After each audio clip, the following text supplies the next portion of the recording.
well, how do you give people access to the courses and the communities? Yeah. So we could do it manually, we could do it automatically. So if I go to here, they go to a to do it manually, say for an individual, you go to contacts. And you could manage an individual level as well. So you find me there, go find the contact record. You scroll down, a bit hidden. I think obviously you might start seeing there's a new contact record layout feeding into HighLevel now.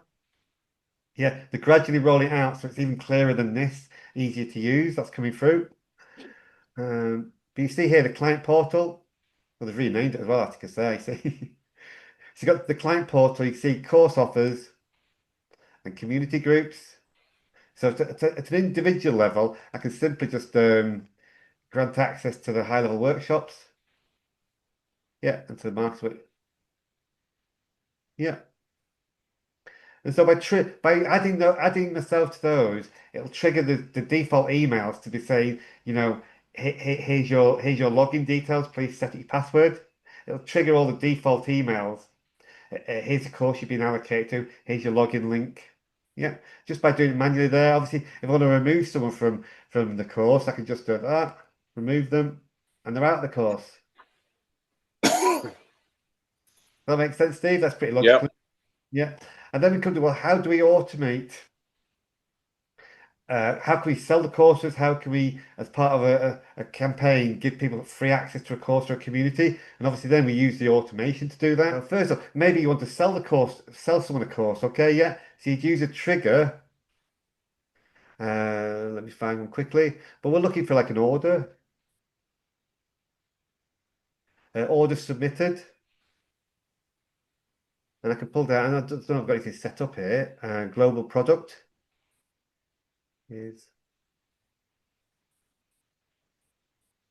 Trying to see if we haven't set up that as a product, that course. So the Mark to Make course was 13-part Mark to Make short course we showed you before, Steve. Yeah, we haven't Yep.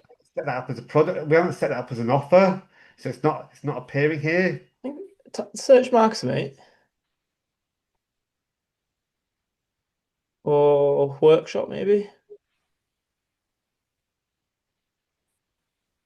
No. No, it might be a different term. Let me try here. Hang on.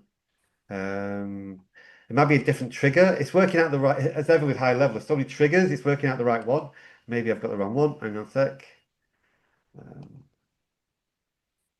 Let me close that down again. Let me start again. So order. Order form submission. Yeah, but I haven't got any set up. It's plugging the Shopify integration there. Yeah. So, because I haven't got anything set up, I'm afraid. I've not got much to show you, but it'd be if I to do an order form submission, I'd have to go start drilling down into a particular funnel or website it's on. Submission type. Yes, you see, because we're not using it actively ourselves for this. Yeah. I've got enough, but you get the idea. So we'd be basically looking for when they make the purchase, that would be the trigger. Yeah, that would be the trigger, and then the action would be click on here, action, and we're looking for a course, grant course offer.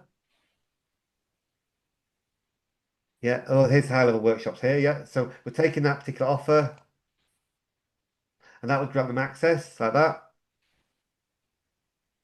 Yeah. So when they reach that point in the workflow, it's going to trigger from the membership section the default email that goes out to say you've been granted access to the course. Here's the link. Here's the login details. Yeah. Yeah, that would grant the course, and obviously the community as well is the same process. So when they reach this point in the workflow, community grant course community. Oh, that's the wrong one. It'd be offer again, won't it? Or Which grant course offer? What would it be? And because I've not used this myself, this one. You see, Atticus. Bear with me. Community. There we there you go. go. So Grant grant. group. That's called a group. Oh yes. there's a whole bunch of actions here to see here, so we can grant access to the group like that. Choose which group we want to add them to.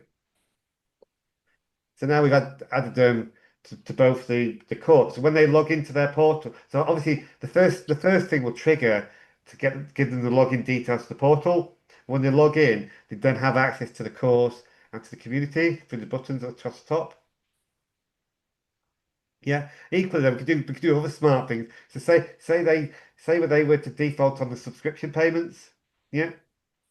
Again, that would be possible. If they default on a payment, if payment is missed, we can then do things like revoke access. Yeah, so we can then take away course. See, we could remove access to the course automatically. Yeah. So now, so say the can if we were to cancel or the payment failed, we can revoke access automatically. Same with the communities. So we can manage it sort of automatically as well. Does that make sense, Steve? Yeah. So here's a community. So you say you can grant them group access, remove them from a group, grant private channel. I don't know what that one is. You grant community group leader points, smart push notification. So that's exploring further if I was using the communities more. Shortly, you'll see a QR code appear where you can book a discovery call if you wish to talk to us further. And also from there, you'll be able to book onto the next live workshop.